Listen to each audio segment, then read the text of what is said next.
to a very beautiful episode of Hude right here on Hude Network. I am Blessing Dagin. And I'm Hannah Umokafe Dennis. Well, joining us also today in the studio is the amazing Sharon Ajay. Hello, Sharon. Hi, Blessing. Hi, Umokafe. How are you all doing today? We're good. I'm good. How are you ladies doing? We're good. It's a good day to do good things. Definitely. Yes. All right, let's get started. Well, we begin Hude right now, but first with our headlines. World leaders gather in New York for the 80th United Nations General Assembly. United Nations suspend critical air service in northeast Nigeria over funding shortages. And finally, the US moves to expand HIV prevention with game-changing injectable. Well, let's take the news now in details. As the United Nations opens its 80th General Assembly in New York, world leaders are centering debates on peace, climate, and global development. The gathering comes at a time of widening conflict, economic strain, and health challenges affecting millions worldwide. Expectations are high for stronger commitments on the Sustainable Development Goals, renewed pledges on climate action, and more coordinated responses to humanitarian crisis. Observers say the true measure will be whether words in New York lead to meaningful change across the globe. Now the question is, what are these expectations? And I think this is basically where we'll start our conversation from today. What are the expectations? This is the 80th year, such a big milestone. But then what are we expecting? What are we looking forward to? Let me start with you, Omokafe. Okay, for Africa personally, not just, I think I'm going to go beyond climate change, beyond economic strains. I want to see possible solutions as regards Africa having a permanent seat in the UN Security Council, because consistently we always see that other continents get to represent us. But what happens to Africa representing itself at the UN Security Council and actually saying our problem from our own perspective with our own mouth? So that's it for me. Well, I think that's a very great expectation. I really look forward to that as well. Sharon? Well, it's really interesting because we are closer to the target year than we were a few years ago. So, of course, there's a lot of expectations. And I would say mine is definitely promoting peace and, peace and security. Last year, they talked about how they can, conflict resolution in regards to the Middle East. And of course, the solution is still, I would say still dragging, but we are hoping that this year there will be more, we'll see more of the solutions, coming in and all of that, because wars and of course crises are even much more than it was last year. And also in regards to climate change, there will be a climate change summit where leaders would have to, submit their new climate change, present their new climate change actions to help raise and help push new energy, in the globe. And that's an amazing feat. So we are hoping and just praying, I would say, that after this meeting, after this general meeting, would see positive solutions. Interesting. I would have said I share your sentiments, but this is not a conversation of sentiments. Basically, the world is in crisis. A lot of things going on, climate disasters here and there. But then more pressing to me would be the fact that there is crisis everywhere. And so interestingly is one of the key talking points of the 80th UNGA. So I think it's very important that they sit on the table to find a lasting solution to the crisis all around the world. You talk of the crisis going on in Ukraine. You talk of the crisis going on with the Israeli, of course, and the Hamas. You talk of crisis going on even down here in Africa. It's everywhere. Now, when we're battling crisis, natural disasters, and then we as humans are also not at peace. I wonder how, we eventually get to our goals. So basically for me, I'm expecting to see that we come to a consensus. Yes, this is how we'll go through it. It's just 5 years left before, the 2030 target. So I look forward to a very concrete plan on the table. This is how we're intending to get peace. And after we get peace, then we together sit to see how we'll solve other challenges that are not human created. All right, now let's move forward. Moving on to other news. A critical lifeline for aid workers in northeast Nigeria has been suspended. The UN says funding shortages forced the decision. The UN Humanitarian Air Service, managed by the World Food Programme, has halted its fixed-wing flight after nearly a decade of connecting aid workers, medical supplies, and essential cargo to communities that are otherwise cut off by insecurity. Officials say the service needs more than $5 million to keep running for the next 6 months. Last year alone, the flights carried more than 9,000 passengers. Already this year, thousands of humanitarian staff have relied on the service to reach vulnerable communities in Borno and Yobe states. Aid groups warn that without reliable air links, progress on education, health, food security, and inclusion, all central to the Sustainable Development Goals, could be severely set back. Families may be pushed deeper into hunger, displacement, or exploitation, while local development gains risk being reversed. Although the Nigerian government remains the largest contributor to the humanitarian response, the United Nations says international solidarity is vital to sustaining long-term development and resilience in the Northeast.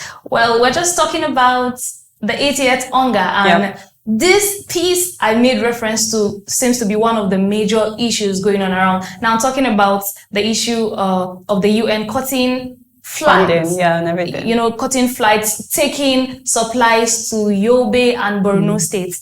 This is indeed something to talk about. Of course, it's indeed something to talk about. It's not just about cutting the fundings or the flights for the humanitarian air service, but also earlier this year in 2025 January, they had taken a pause on funding as regards health issues in Nigeria and Africa as a whole, that is the United States, and they wanted to be able to review all of those things. But now saying this, I think one of the solutions we have to look at is home-based solutions. How can we be able to solve these issues by our own selves? In last September, the government has been able to sign with a pharmaceutical company in Swaziland, and that is going to be able to help with pharmaceutical results as regards solving malaria. Now, this humanitarian air service is one of the issues that the government also has to look into, because I dare say that it's not just about the whole international funding that they were saying need is needed, but Nigeria as a whole can sponsor every single thing without necessarily having to need international help or international aid to solve this issue. So when it comes to this, we can solve it by ourselves. We can find homegrown solutions. We can start to export things, commodities, not just commodities, but products itself, products that can be used the way it has been exported out of our country. And that alone will grow our own finances, grow our own money, and we will not need to, have or need any other currency to be able to, fund our own stuff. So I think that's possible. Well, when you talk about it this way from the funding angle, I think it makes a lot of sense. Sharon, what you said actually is the truth, I would say, but despite the fact that Nigeria can actually have homegrown solutions to help fund this kind of thing, we still need international intervention for sustainability. The World Food Programme says about 1.3 million persons would be cut off of feeding and some humanitarian aids to help them in Borno and Yobe state, and that's really sad if you ask me. It's something that we need to look into. Just like Blessing has said, UN has called for an intervention of other organizations to please come to the aid. They have already cut off they've cut it off already, and we need it to be on ground as soon as possible. And they are stating that they need $5.4 million to be able to continue just for 6 months. That is just for 6 months. So in any way, of course, the UN has already appealed. So my appealing is literally, but in any way that any organization can help fund, and that's, you spoke about it at the beginning, coordinated humanitarian crisis response. That is what we need. When one organization is lagging, we need all others to stand up and help, because if this stays for long or drags for long, we have 1.3 million people that would have to starve. Aside that, we'll have humanitarian aid workers that would also have to suffer because of all these issues. So we are hoping that this is resolved as soon as possible. Well, that's a very good take on the story, actually, Sharon. Well, basically, if you would ask me, I would say now it takes us 2 steps backward. Yeah. You know, this is just 5 years before, I beg your pardon, our target for no hunger. And then, of course, we know people in such areas as Yobe and Borno who are constantly being affected by crisis, by, things beyond their control. They need help. They need these aids that always get to them. Now, cutting it means 2 things for me. More hunger for the people in that region. And secondly, maybe the people that get saved,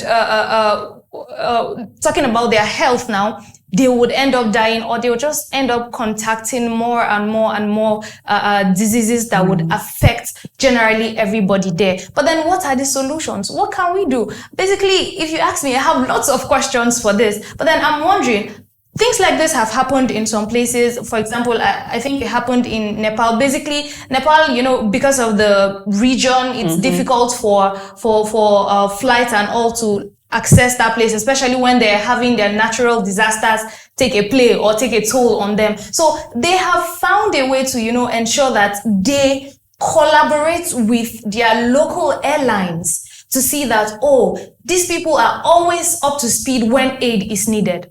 Can Nigeria adopt that? That's a question that I've been asking myself. Can Nigeria adopt the model where they would partner with local airlines to see that this gets to succeed, not just depending on the UN? It's one thing to depend on international or foreign aid. Now it has been reduced. Different donors are cutting. But then what can we do? What are the solutions we are looking home to? Basically, that's it for me. Omokafe. Oh, well, that's it for that particular story. We'll move to the next one. We're starting now. The United States has announced new support for a potentially game-changing tool in the fight against HIV. Through PEPFAR and the Global Fund, Washington plans to provide access to lenacapavir, a twice-yearly injectable that can prevent HIV infection to about 2 million people by 2028. The State Department says it will work with countries hardest hit by the epidemic to design strategies for rollouts with a focus on preventing mother-to-child transmission. The drug's developer, Gilead Sciences, has pledged to offer it at no profit as part of the initiative. Advocates have welcomed the step, but some say the scale falls far short of global need. Researchers estimate more than 40 million people in sub-Saharan Africa alone would require access to prevention medicine to bring the epidemic under control. Questions also remain over who will receive the injections first and how countries will overcome challenges such as cold chain storage, nurse training, and regulatory approvals. Still, global health experts note decision signals fresh momentum in a decades-long HIV response and could strengthen progress towards the Sustainable Development Goal of ending AIDS as a public health threat by 2030. This still brings us again to the 80 UNGA General Assembly, which is to be held soon. And we're saying that the questions to be asked right now is, okay, how can we meet the 2030 goal? Also, who are going to be the people that will receive this treatment? It's been done in Washington, USA now. So is it going to be given to the people in the US first before it gets to other countries, sub-Saharan countries who are the most hit with this epidemic called HIV and AIDS? Well, Omokafe, this, I must say, is a step forward. Of course, because having vaccines for HIV sounds like a big deal to me. So it's quite a step forward. But then concerns are there as to, just like you said, who gets it first. Now, when we talk about Africa is the most hit when you talk about HIV. Over 40 million of people suffering from this particular ailment. But then how do we ensure that people down here get it? I'm saying this because I remember during the time of the COVID-19 vaccine. Oh, just a soft question. Did you get the vaccine? Oh, I did not. Did you get the vaccine, Sharon? I got 1 dose of it. Exactly. So when the COVID-19 vaccine came on board, it was such a good thing. But then how much of it came down to this place? Yes, other places, other developed or already scaling countries may have access to it, but then people who are most hit, when we talk of HIV, we're talking about Africans, how do we get it? And then are the procedures given, that's the twice yearly, is it going to be scalable?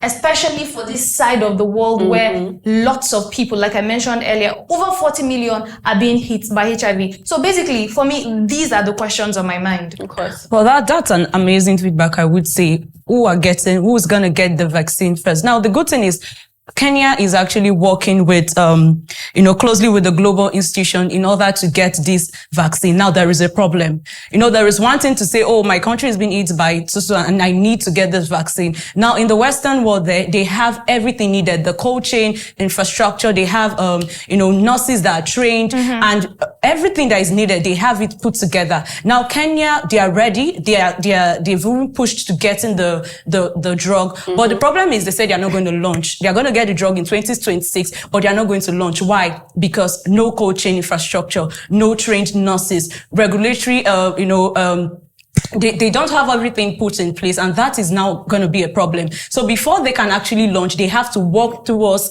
getting all of this in place. Now, how long will it take for you to get in place? You said something that African is the most hit with this virus, right? And Kenya it tops the chart after South Africa. Yeah. So this is really something we need to look on. If they even say they want to give it to Africa, just like I've said, do you have everything put in place? But I love that Kenya, they've already started to work towards the process. And I believe still in 2026, they'll get access to that drug and of course, give it out to as many that would get it. To wrap up this, other countries in Africa that are most hit by this too is Eswatini and of course Lesotho. And we're looking to see how the solution right here, which has been given, because like I mentioned earlier in the first news that we read in 2025 January, they had put a pause on the UN aids that have been given out to developing countries in sub-Saharan Africa and Africa and other countries now, and they wanted to be able to review. They wanted to see what they could do, and this right here is a step to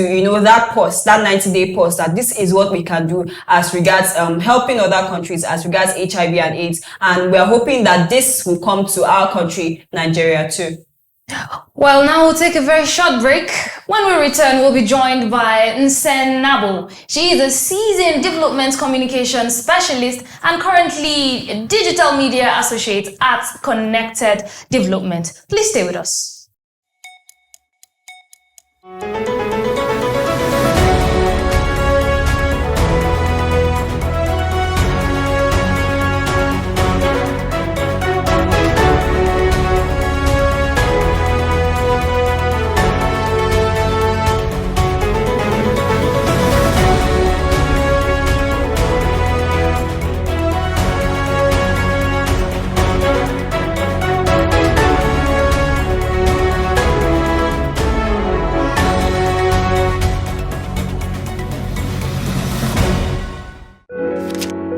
Everybody has a stake in making the world a better place with love and compassion. As we thrive daily, we continue to strive to face the many challenges that faces our earth, because together we all matter. On one side, we are exploring the captivating stories, the trends, the glamour, while on the other hand, we're looking at the love, the care and compassion from our champions. In our Stars Quiet Cove lies the burning passion for humanity, which is seldom known and unsung to the world. Join me on Famed to look at the flip side of your favorite beyond the regular.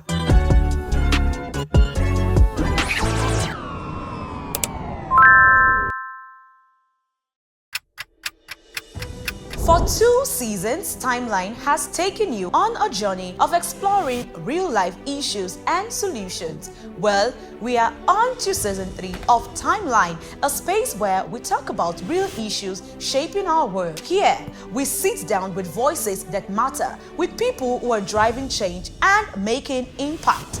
We are talking about more than just problems. We're talking about the attainment of our collective commitment, the global goals, the SDGs, and of course, our community-specific targets. Our conversations aren't just about highlighting problems. They're about finding solutions that truly works, solutions that touches lives and impact the globe. An appraisal of how close we are in meeting our global and community targets. We create rooms for honest, thought-provoking conversations, a ride that you wouldn't want to miss. Well, this is Timeline, where conversations lead to solutions that change lives.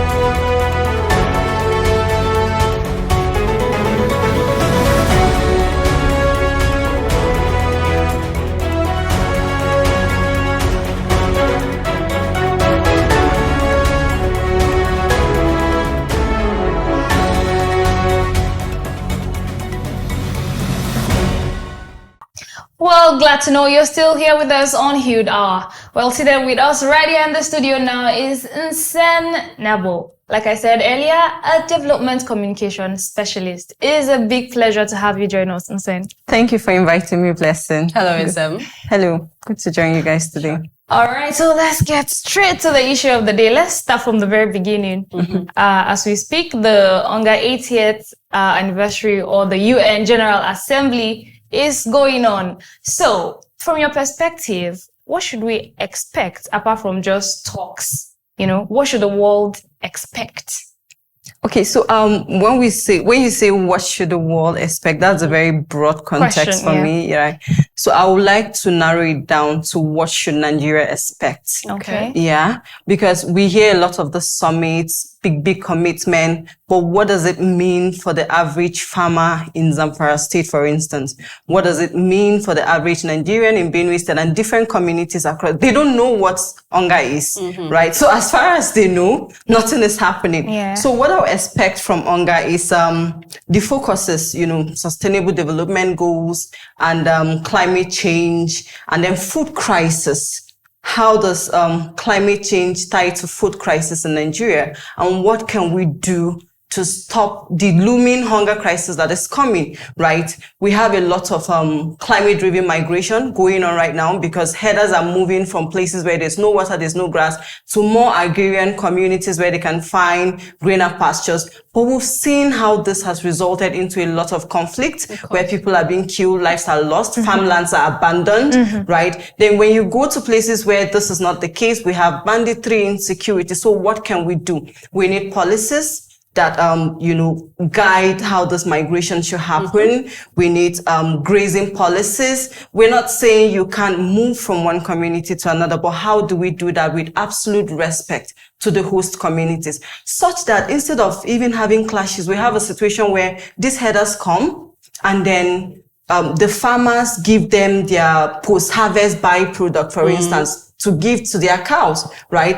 And then these herders, go out grazing in a way that doesn't encroach on the farmland, but they, make these cows feed on the grasses instead. It also saves weeding time for the farmers, right? And then we can also have an arrangement where these herders can bring their cow dung and other byproducts of these cows that can be used as fertilizers on the farmland, right? Because fertilizers are also expensive, right? And the average farmer cannot always afford it. So if we have this kind of mutual understanding, I think it will go a long way in solving food crisis, particularly in Nigeria. I mean, when was the last time you bought yam for 500 naira? I don't These think things are not just happening. It's as a result of these clashes. So beyond dialogue, we need systems, we need policies that guide this migration and then, ensure that there's peaceful coexistence.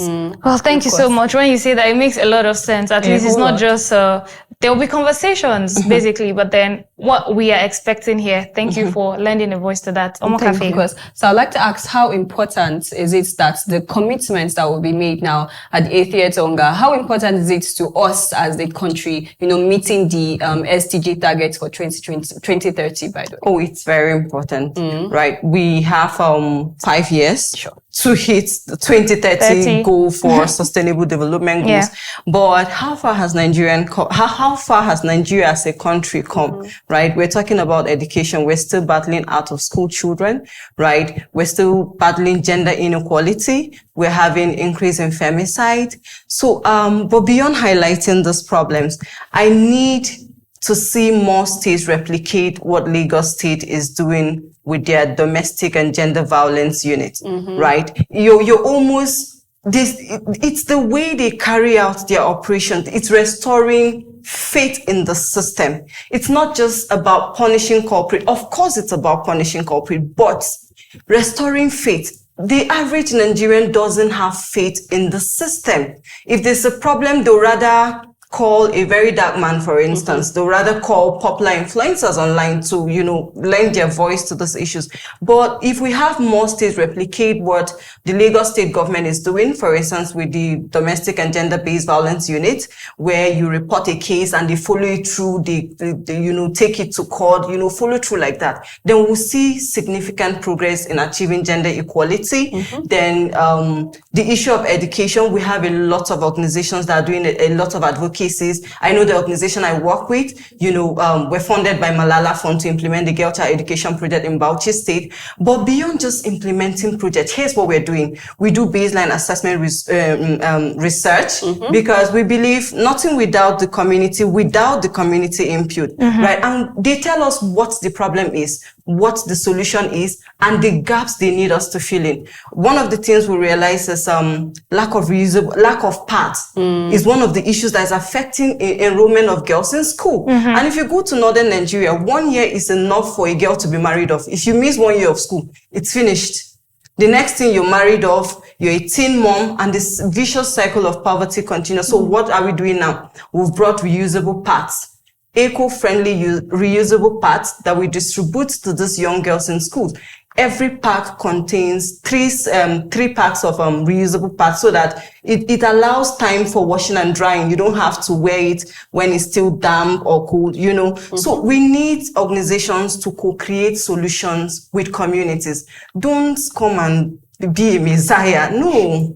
The communities are not crashing. They have their own solutions. So co-create with them and then fill in the gaps where needed. Of course. Well, thank you so much for the solutions you've provided. But then just before we move on to other stories, when you talk about these solutions, and then I think about the people up there, the people there representing different nations across Africa, across the world generally, how do you think we here can take this message to them? Because for me, it's important that we understand that some people or people generally have different priorities. Now, the United Nations goals tries to tie us, to certain priorities. But then leaders of countries, leaders of states, how do we take this message to them to be sure that they are representing it well there? Because it is only when they represent well there, we eventually get solutions that come home. How do you think we can do this? What I think we can do is, number one, those are the helm of affairs. They need to come outside and touch grass. Pardon my pidgin, of course, but we need to see more of them leverage platforms like social media, right? Because this is where more young people are. And there's no sustainable development goals without young people.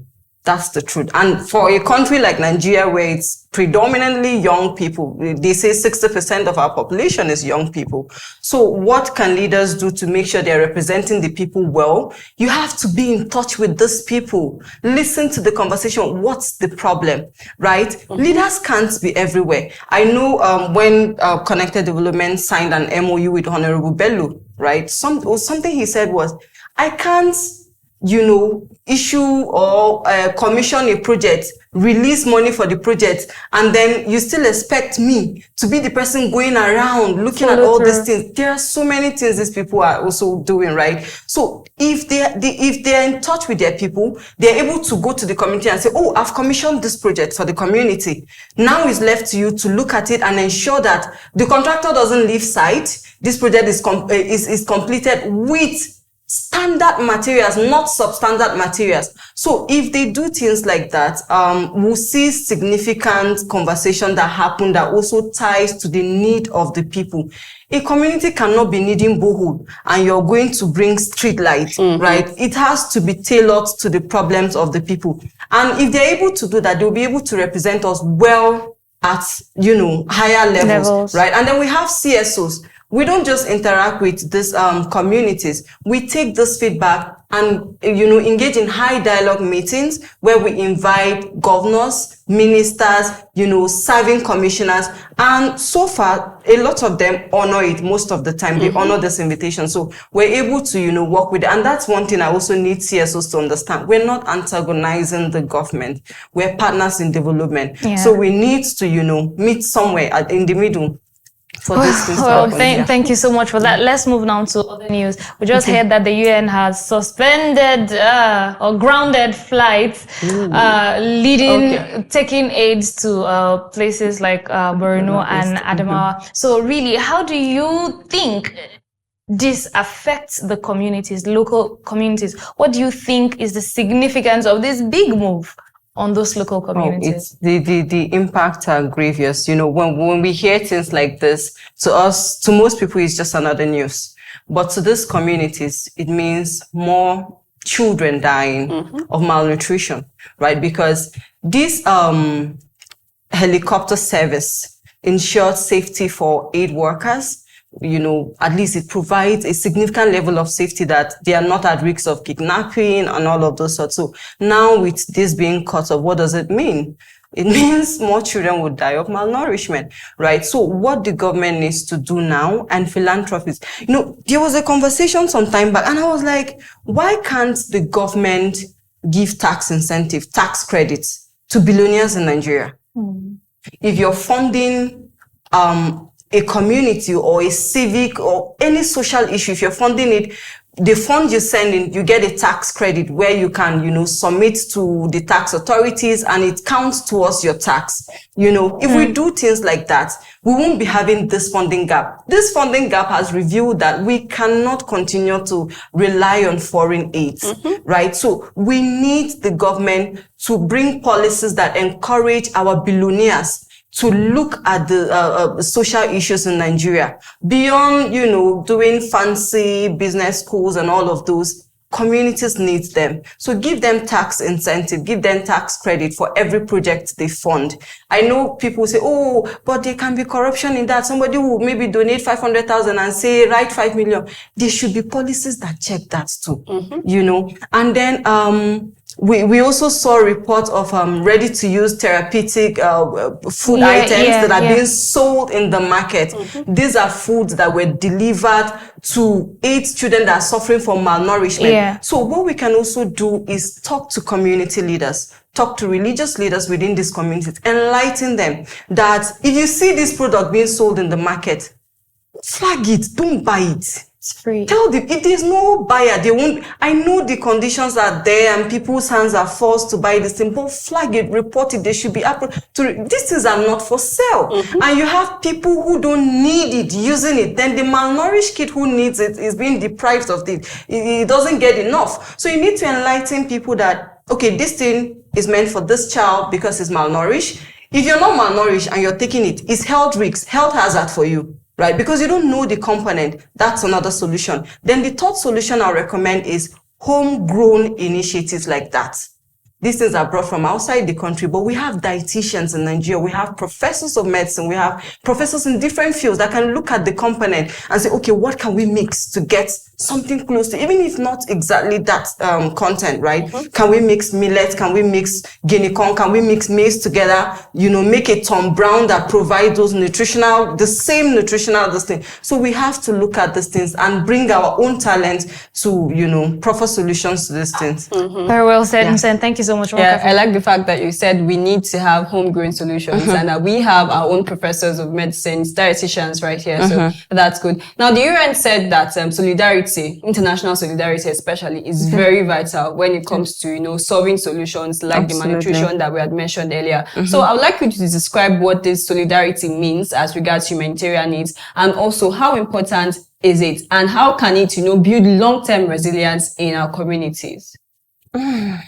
Okay. Solidarity, in this context, I would say not working in silos, right? Because in the civic space, one of the challenges we've seen is most organizations just want to implement project alone, take credit for the work alone, you know, all of that. But for solidarity in this context, for me, means not working in silos. I mean, the theme for this year's UNGA is better together. Right? So we need to come together.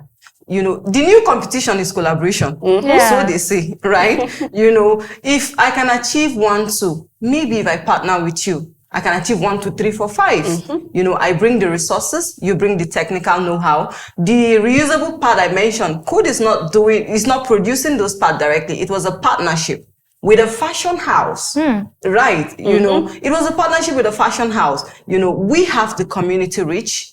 They have the reusable part. They don't have the community. They're like, okay, cool. Can we give you this reusable part and then you distribute to this community? So solidarity in this case for me means partnering with organizations, bringing friendly trade policies among nations. You know, people on social media will always tell you flying within Africa is more expensive than flying outside of Africa. Yeah. That's economic income that these countries are losing. Because if I look at it, that my flight from here to Doha is cheaper than my flight from here to Tanzania, where do you think I want to go and have my holiday? So African countries need to really sit at the table, you know, and look at what policies can, you know, foster more friendly trade relations, even if it's through marriage, like Priscilla has done. True. Yeah, so.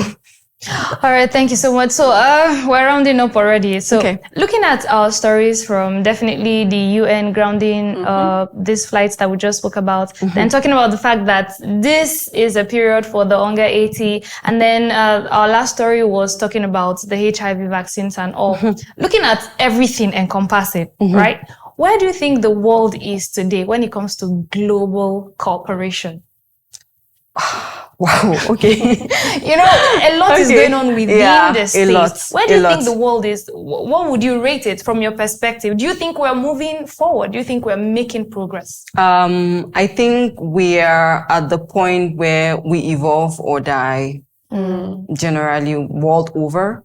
You know, every country is facing economic hardship, which is why we're seeing stiffer immigration policies. Citizens are saying, no, lock the doors, don't let them in. They're taking our jobs, they're taking our resources, they're straining public resources and all of that. So, but the human race is very resilient. We've survived worse, right? We've survived world wars, we've survived a lot of things. So, I think, we're going to see a new breakout. Right? After this phase, we'll see a new breakout because this is forcing everybody to, you know, look inward, to look at what works for them. It's beginning to look a lot like all man to himself. To your tent, O Israel, you know. The foreigners are saying we're cutting funding. So what that means is African leaders will have to sit down and think.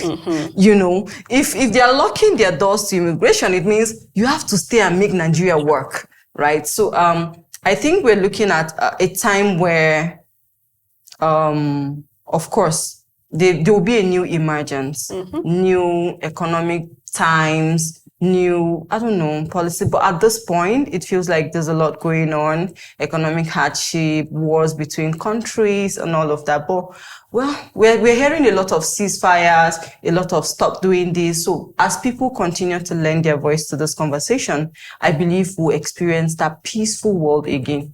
And I hope eventually that it is not just the 80th anniversary of the United Nations General Assembly this year, and it's not also the 10th year anniversary of the SDG goals only. I hope that this year's would definitely mark significantly to the developing world and to the humanitarian issues of our world. I really hope so too. Thank you so much, Msen, for your time. It's been an amazing conversation. Thank you for having me. Thank you for having me.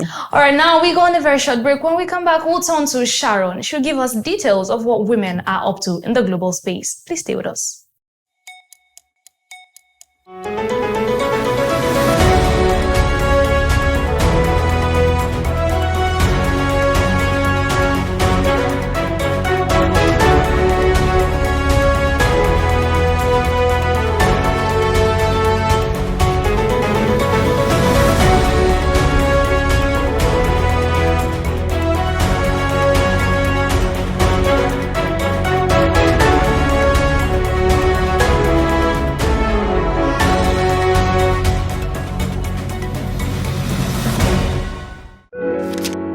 Everybody has a stake in making the world a better place with love and compassion. As we thrive daily, we continue to strive to face the many challenges that faces our Earth because together, we all matter. On one side, we are exploring the captivating stories, the trends, the glamour, while on the other hand, we're looking at the love, the care and compassion from our champions. In our Stars Quiet Cove lies the burning passion for humanity, which is seldom known and unsung to the world. Join me on Famed to look at the flip side of your favorite beyond the regular.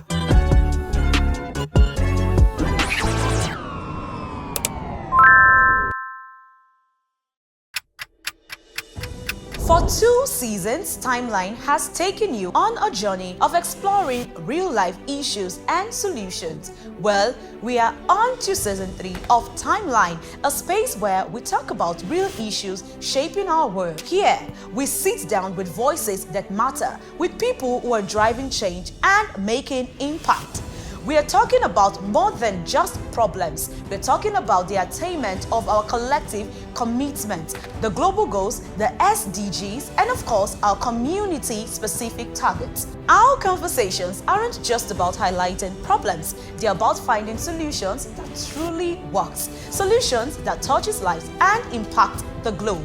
An appraisal of how close we are in meeting our global and community targets. We create rooms for honest, thought-provoking conversations, a ride that you wouldn't want to miss. Well, this is Timeline, where conversations lead to solutions that change lives.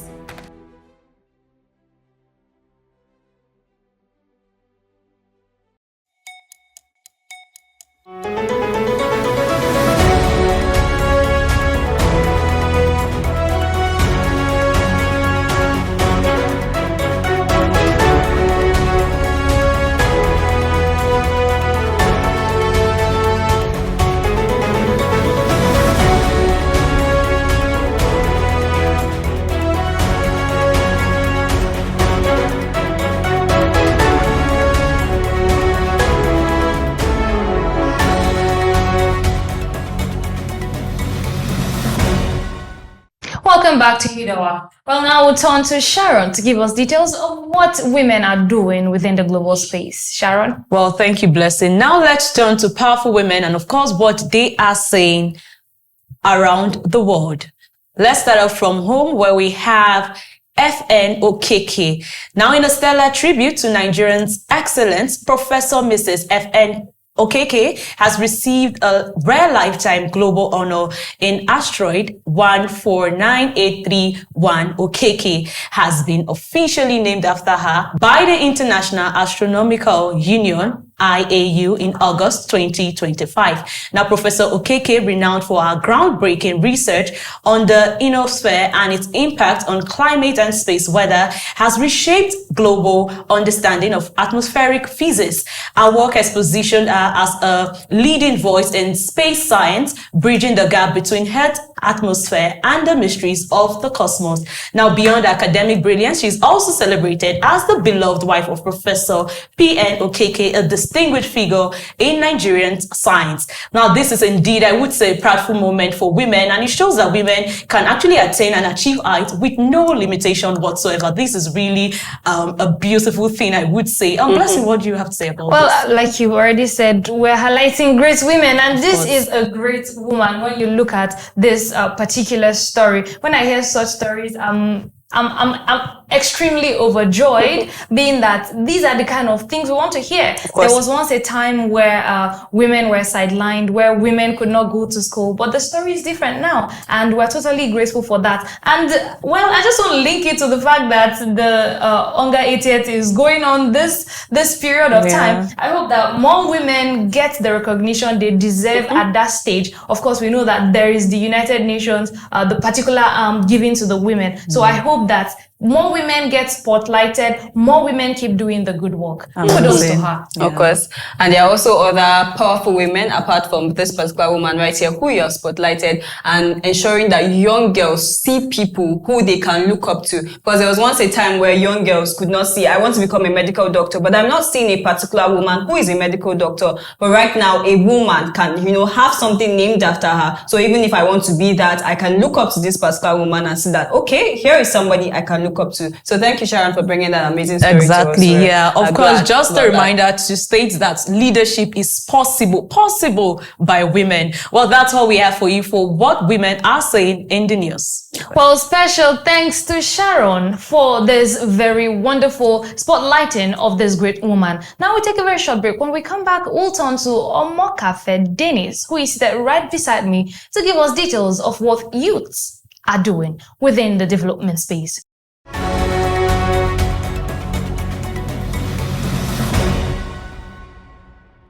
Thank you for staying with us. Now we turn to Omokafe Dennis for details. Hello, Omokafe. Hello to Hi. you too, Sharon. Well, I'm glad to be here showcasing every single thing that young people are doing across the world as regards developing their society. Today, we are in Rwanda.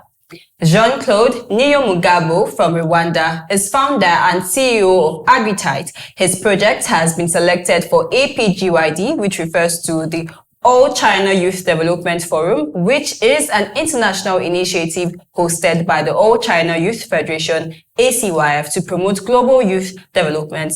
At Acceleration Week for Global Youth Development, the project works with them to ensure they can use social media to improve agriculture, providing training, market access, and financial services to farmers across Rwanda. It has been working with over 1,000 young people, aiming to help them leverage the power of social media and innovation in their community. When it comes to global sustainable development, Jean-Claude wants to focus on a zero hunger world where everyone has something to eat. Isn't that amazing to see a young person using social media to, ensure that every single person in the world has something to eat? And he's not just doing that alone. He's also bringing other young people with him in his community to do that. Quite amazing, Omokafe, I must say, because it seems as though now when we talk about zero hunger, youth are getting involved. When we talk about agriculture, youths are interested. When we talk about progressing or trying to get sustainable means of getting food for everyone, everybody is interested. And I'm particularly impressed about the fact that it's not just him. There are youths in Nigeria who are actually taking over, using the power of innovation to see that everyone gets to farm. It seems as though it's a new normal. Everybody wants to be a farmer. What do you have to say, Sharon? It's amazing. You see, knowing that the youth, of course, just like she says, are now, they understand what it means to meet the target of the SDG. And it's beautiful to see that he's actually trying to use social media, leveraging technology in, for agriculture and others. It's really nice as a young person. And I'm really glad that he has been recognized. And I hope that more organizations, top organizations recognize such amazing individual. And of course, I hope other youths are also seeing this so that they can also, do something amazing in regards to the SDG in their community. That's a thumbs up. And to think that he has actually touched the life of 1,000, that is amazing. Kudos to the amazing young man. Of course, kudos to Jean right there. Jean is not the only person who has been able to use social media to leverage agriculture, to leverage zero hunger. There have also been other people as regards environmental health. Someone like Earth Hour. Earth Hour is also an initiative that has helped with environmental issues and the rest of it. So we're looking forward to other young people doing things with social media and not just, chatting with other people. Well, special thanks to Omokafe, Dennis, and Sharon for highlighting what women are doing and what youths are doing within the development space. And this is where we put a full stop on today's edition of Hude Hour right here on Hude Network. Ensure to join us same time and same station. I am Blessing Dagin.